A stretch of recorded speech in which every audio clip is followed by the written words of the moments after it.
중국 진나라에 일이라는 법관이 있었습니다. 어느 날 일이는 예전 판결 기록을 살펴보다가 자신이 누군가의 거짓말을 듣고 무고한 사람에게 사형을 판결하여 그 사람을 죽게 한 것을 알게 됐습니다. 그러자 일이는 자신에게 사형을 판결하고 스스로 감옥에 갇힙니다. 이 소식을 당시 진나라를 다스리던 문공이 듣고 감옥으로 일이를 찾아갑니다.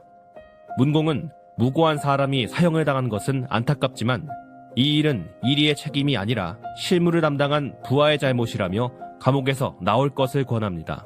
문공의 말에 일이는 이렇게 답합니다. 신은 담당 부서의 장관으로서 판결을 잘못 내려 사람을 죽여놓고 그 죄를 부하들에게 떠넘길 수 없습니다. 일이를 아끼던 문공, 일이를 설득하는데요.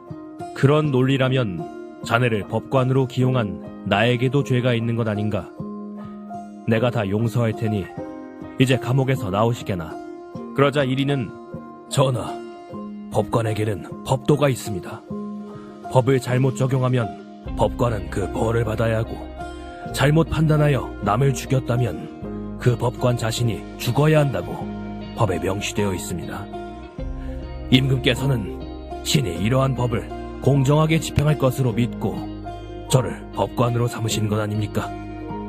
그런데 신이 부족하여 거짓말을 제대로 헤아리지 못하고 억울한 사람을 죽였으니 그 죄는 사형에 해당합니다. 라고 말하고 호위병에 칼을 뽑아 자결했습니다. 그 후 법관으로서 법을 수행한 이리를 기려 이리복검이란 고사성어가 만들어졌고 중국의 유명한 역사가인 사마천이 이를 기록으로 후대에 전했습니다. 이리가 지금 문재인 정권의 법치주의 붕괴를 본다면 한숨만 쉴 것 같습니다. 김경수 경남지사의 1억 건에 달하는 댓글 조작과 여론 호도 사태에 대해 1심 판결을 맡은 성창호 판사가 징역 2년의 유죄 판결을 내리자 문재인 정권은 성창호 판사를 사법행정권 남용 연루 혐의로 올감했고 대법원은 성 판사를 재판 업무에서 배제하며 징계를 거론하고 있습니다.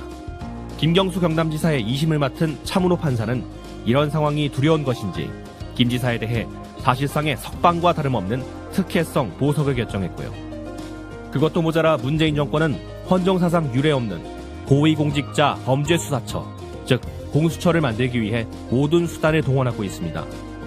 우리나라의 수사기관은 검찰과 경찰이 서로 균형과 견제를 이루고 있고 정치적 압력을 최소화할 수 있는 독립적 기구의 성격을 가지고 있지만 공수처는 대통령 직속 기구로 정치적 압력으로부터 절대 자유로울 수 없습니다.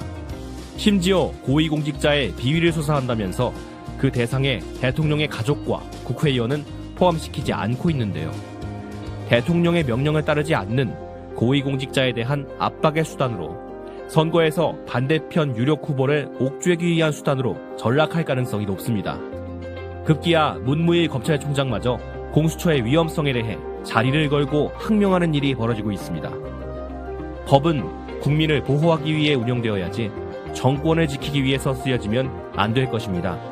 이를 안 일이는 법을 적용함에 있어서 공명정대했고 수사가 잘못돼 억울한 누명을 쓰는 일을 막고자 자신의 생명까지 바쳤던 것입니다.